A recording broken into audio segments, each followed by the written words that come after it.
What's up, everybody? Welcome to Podcast Now. I'm Alex, and I'm here to review Taylor Swift's new song, Ready For It. Now, this is the second song that we've heard off of her newest album, Reputation, the first track, actually, on the album. So this will be the first song that people hear when they go to the album and buy it. And so, what do I think of it? Well, firstly, I like it a lot. I think it's really, really good. It's extremely different than Look What You Made Me Do, and I think that's a good thing, and I'll talk about that a little later. But it is a different tone, it is a different message, and it does just sound different than Look What You Made Me Do. And I think that's a good thing going forward. I liked both songs.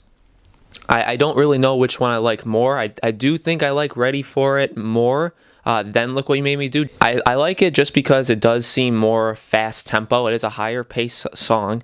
It reminds, I think, more people more of old Taylor Swift, and I think that's good. And it's also, you know, if she really is going for this whole new look for herself and like sound for herself, it could be a little confusing why this song still has old, but obviously songs are going to have old pieces of her in it. And so what am I talking about? Well, you know, this song has to do with a guy, and that's obviously a lot of what Taylor Swift songs are, right? But Look What You Made Me Do kind of had just a bigger overall thing. I like that message over this message by like a mile, because I think that message was smarter and just like a bigger scale than this one. But this one's really good too.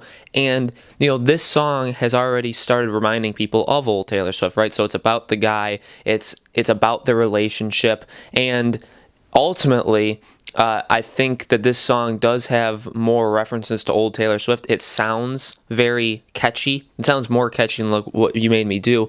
It has like a rap kind of vibe, and if there's such thing as a pop rap, I'd say this is it, because this is a pop kind of song. It definitely is more of a pop song than Look What You Made Me Do. I don't even think that song would be considered pop. At least I don't consider it pop, but this song does kind of have that.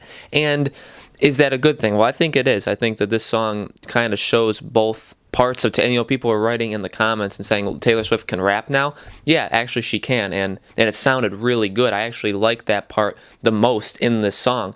The song is very good. You know, the beat in the beginning of the song, right when it starts out, that beat actually reminded me of the Smashing Pumpkins' "I" back in 1998. So it's just funny that how that reminds me of a 1990s alternative rock song, which is pretty cool. But, you know, when it actually gets into the beat, I like it. I like what she did with the song. I like how she sounded.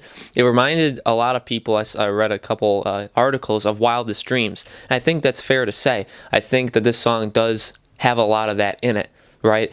From messages to also just her vocal sound and how she arranges the lyrics, and when she goes higher, when she has herself sing over herself, it sounds a lot like Wildest Dreams. You know, you can debate all you want of who the song's about. You know, there's the one line in it about how the person that she's talking about is younger than all of her exes, right? So people are talking about Calvin Harris, Harry Styles, even her new boyfriend, but at the end of the day, Harry Styles is the youngest, so I don't know why you would throw Calvin Harris in it.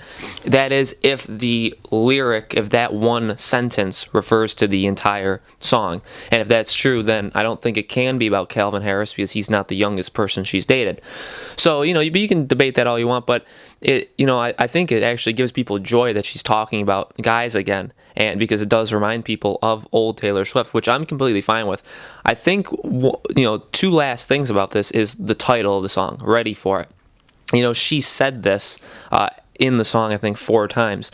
This song was promoted as the college football song for yesterday, when she put out like just that part of it, and then she put out obviously the full song, and it's gonna be the kind of anthem of college football for the full season. Now, that doesn't make me like it or hate it any more than anything. You know, when Carrie Underwood sings the NFL on Sunday Night Football, you know, for NBC, that doesn't make me like her or hate her anymore. So I think it's a little different that Taylor Swift is doing that, because that's not really what I would expect one of her songs to be. But it's cool, I guess. As for the song's title, though, I think it's really, really cool. And that, I think, is where she has the smartest part of this song, is it's the first song on the album. And while Ready For It, in the song's meaning, and it fits the song's meaning, is talking about this guy, is talking about the story she's telling in the song. And that's cool, right? So it's part of that. But I think the second part of it is also for us, for the fans. This song is the first song on her album, so this is going to be the very first song people hear when they listen to the full thing. And so having the song title being Ready For It and having that being, like the main part of the song is really cool, because it's, are you ready for the album? Are you ready for my album?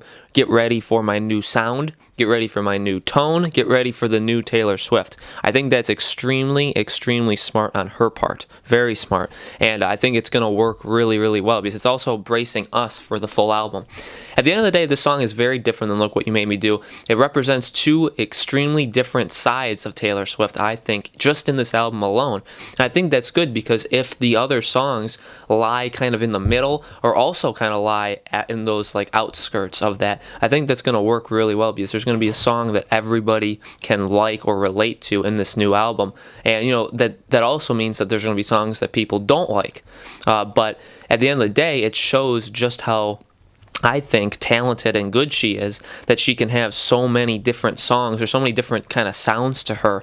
And we've only heard two, but two very different songs sounding and message-wise. So we really have more songs to compare it to, even just from the past albums. So I think she's going on the right path. I think we're going to hear a very different kind of album with a lot of different kind of songs in sounding wise. I think that's going to be awesome, because I think people are going to find some very different songs that they may like, and I think it just shows how talented Taylor Swift really is. So let me know what you guys think of the new song Ready For It in the comments below. Make sure to subscribe to our YouTube channel, Podcast Now, like and share the video, and I will see you guys on the next Taylor Swift video.